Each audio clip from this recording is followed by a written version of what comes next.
다 함께 사도신경하심으로 2026년 4월 23일 목요일 새벽기도에 하나님께 올려드리겠습니다. 전능하사 천지를 만드신 하나님 아버지를 내가 믿사오며 그 외아들 우리 주 예수 그리스도를 믿사오니 이는 성령으로 잉태하사 동정녀 마리아에게 나시고 본디오 빌라도에게 고난을 받으사 십자가에 못 박혀 죽으시고 장사한 지 사흘 만에 죽은 자 가운데서 다시 살아나시며 하늘에 오르사 전능하신 하나님 우편에 앉아 계시다가 저리로서 산자와 죽은 자를 심판하러 오시리라. 성령을 믿사오며 거룩한 공예와 성도가 서로 교통하는 것과 죄를 사하여 주시는 것과 몸이 다시 사는 것과 영원히 사는 것을 믿사옵나이다. 아멘. 찬송가 393장 찬송하시겠습니다.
하나님 아버지 감사합니다. 오늘도 주님께서 저희들을 불쌍히 여기시고 새 생명의 은혜를 부어주시고 이 새벽부터 친히 깨워주시고 다시 불러주심을 감사드립니다. 오늘도 주님께서 예비하신 생명의 말씀을 통해 주시는 영적인 힘을 제공해 주셔서 어떤 환경 속에서도 흔들리지 않는 믿음으로 살게 하시려고 불러주심에 순종함으로 주 앞에 나왔습니다. 주님 이 시간에 주님께서 예비하신 영혼의 양식을 공급받고 하루를 시작할 때 이 시간에도 주시는 주시는 말씀을 통해 하늘의 능력과 지혜도 물붓듯이 부어주셔서 어떤 상황에서도 오직 주님께서 이끄신 대로만 순종함으로 주님과 함께 승리의 축복을 누리는 하루가 되게 하여 주옵소서. 감사드리오며 우리 주 예수 그리스도의 이름으로 기도드리옵나이다. 아멘. 자, 이 시간에 하나님이 주시는 말씀은 창세기 27장 15절부터 29절까지 말씀 보겠습니다. 자, 화면을 보시면서 창세기 27장 15절부터 함께 합독하시겠습니다. 리브가가 집 안 자기에게 있는 그의 맏아들 에서의 좋은 의복을 가져다가 그의 작은 아들 야곱에게 입히고 또 염소 새끼의 가죽을 그의 손과 목에 매끈매끈한 곳에 입히고 자기가 만든 별미와 떡을 자기 아들 야곱의 손에 주니 야곱이 아버지에게 나아가서 내 아버지여 하고 부르니 이르되 내가 여기 있노라. 내 아들아 내가 누구냐? 야곱이 아버지에게 대답하되 나는 아버지의 맏아들 에서로소이다. 아버지께서 내게 명하신 대로 내가 하였사오니 원하건대 일어나 앉아서 내가 사냥한 고기를 잡수시고 아버지 마음껏 내게 축복하소서. 이삭이 그의 아들에게 이르되 내 아들아 내가 어떻게 이같이 속히 잡았느냐? 그가 이르되 아버지의 하나님 여호와께서 나로 순조롭게 만나게 하셨음이니이다. 이삭이 야곱에게 이르되 내 아들아 가까이 오라. 내가 과연 내 아들 에서인지 아닌지 내가 너를 만져보려 하노라. 야곱이 그 아버지 이삭에게 가까이 가니 이삭이 만지며 이르되 음성은 야곱의 음성이나 손은 에서의 손이로다 하며 그의 손이 형 에서의 손과 같이 털이 있으므로 분별하지 못하고 축복하였더라. 이삭이 이르되 내가 참 내 아들 에서냐? 그가 대답하되 그러하니이다. 이삭이 이르되 내게로 가져오라. 내 아들이 사냥한 고기를 먹고 내 마음껏 내게 축복하리라. 야곱이 그에게로 가져가매 그가 먹고 또 포도주를 가져가매 그가 마시고 그의 아버지 이삭이 그에게 이르되 내 아들아 가까이 와서 내게 입맞추라. 그가 가까이 가서 그에게 입맞추니 아버지가 그의 옷에 향취를 맡고 그에게 축복하여 이르되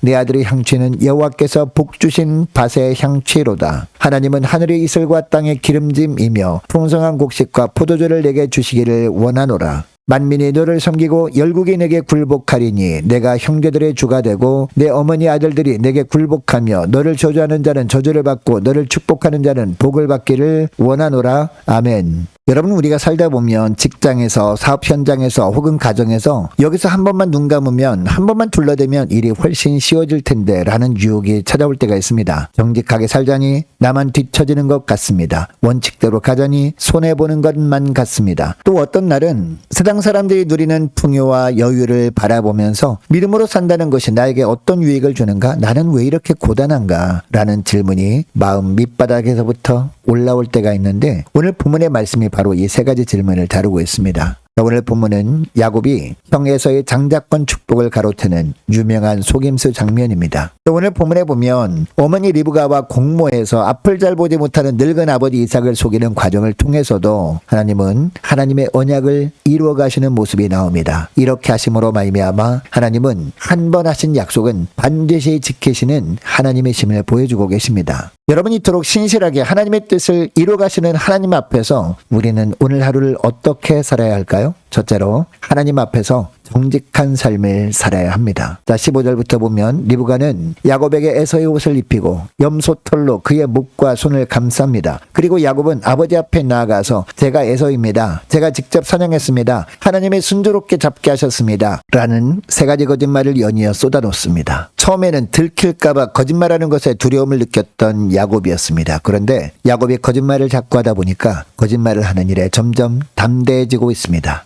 이삭도 처음부터 덮어놓고 야곱을 에서라고 생각하지는 않았습니다. 그래서 야곱의 손을 만져보고서야 뭐라고 합니까? 22절을 보면 음성은 야곱의 음성이나 손은 에서의 손이로다 라고 합니다. 여러분, 이 장면이 우리에게 무엇을 가르쳐 줍니까? 거짓말은 결코 한 번으로 끝나지 않는다는 사실입니다. 한 번 거짓말을 하게 되면 두 번, 세 번 계속해서 거짓말을 하게 되고 결국 너무도 당당하고 뻔뻔하게 거짓말을 하는 지경까지 가게 된다는 겁니다. 여러분, 우리도 마찬가지입니다. 나 자신의 유익 앞에서 이 정도쯤이야 하면서 타협하게 되면 그 한 번의 타협이 또 다른 거짓을 낳게 된다는 것을 알아야 합니다. 그러나 하나님은 내가 거룩하니 너희도 거룩하라 라고 말씀하십니다. 여러분, 소금이 그 맛을 잃으면 아무 쓸모가 없어 밖에 버려져 사람들에게 밟히게 됩니다. 이처럼 하나님의 자녀가 정직함을 잃으면 더 이상 자녀의 빛을 낼 수 없게 되는 겁니다. 자, 오늘 하루 내가 조금 손해를 보는 한이 있어도 지름길에 유혹이 있다 해도 하나님의 자녀답게 투명하고 정직한 길을 선택하는 복된 하루가 되시기를 축복합니다. 둘째로 영적 교만을 내려놓고 은혜에 감사하며 살아야 합니다. 자, 24절부터 보면 이삭이 다시 한번 내가 참 내 아들 에서냐? 라고 물을 때 야곱은 한치의 망설임도 없이 그러하니이다 라고 대답합니다. 이에 이삭은 의심을 내려놓고 내 아들아 가까이 와서 내게 입맞추라 라고 합니다. 겉으로만 보면 리브가와 야곱의 계획이 완벽하게 성공한 듯 보입니다. 그러나 한 걸음 물러서서 보면 여러분 이 일 후 야곱이 어떤 삶을 살게 됩니까? 형 에서를 피해 밧단 아람에 있는 외삼촌 라반의 집으로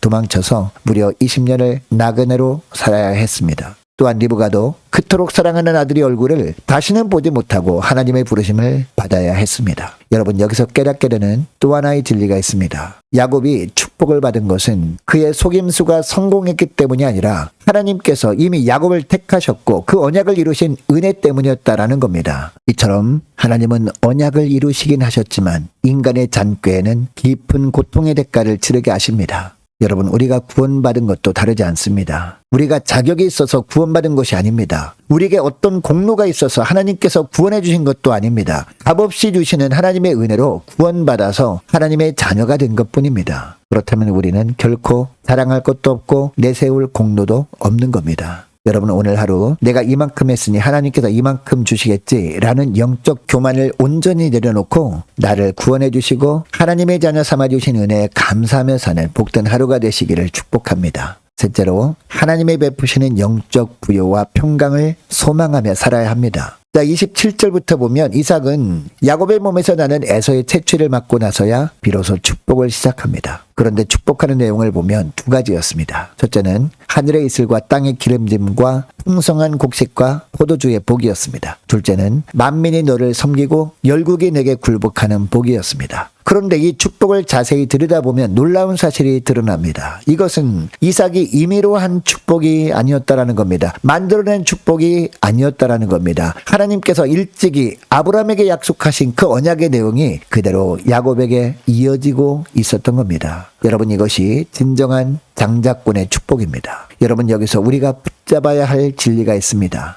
세상은 돈과 권세가 복이라고 하지만 하나님이 베푸시는 복은 언약 안에 있는 영원한 영적 부유함이라는 사실입니다. 여러분 우리는 죄악에 가득한 이 땅을 살아갑니다. 한숨 지을 일, 억울한 일들이 끊이지 않습니다. 그러나 예수 그리스도 안에서 하나님의 자녀가 된 우리에게는 세상이 빼앗을 수 없는 영생의 복, 어떤 상황에서도 흔들리지 않는 평강의 복이 약속되어 있습니다. 이것이 오늘을 살아가는 우리의 진짜 장자의 축복입니다. 자, 오늘 하루 불의한 방법으로 얻는 세상적인 복을 추구하지 말고 하나님께서 의와 평강과 희락으로 베푸시는 참 영적인 복을 사모하며 어떤 상황에서도 꺾이지 않는 믿음으로 사는 복된 하루가 되시기를 축복합니다. 자, 오늘 말씀을 기억하고 이 시간에 기도할 때 이렇게 기도했으면 좋겠습니다. 하나님, 손해를 보더라도 정직하게 살게 하옵소서. 하나님, 영적 교만을 내려놓고 은혜에 감사하며 살게 하옵소서. 하나님, 세상의 복이 아닌 하늘의 복, 영적인 복을 사모하며 사는 복된 하루가 되길 원합니다. 간절히 기도하는 이 새벽 될 수 있기를 원합니다.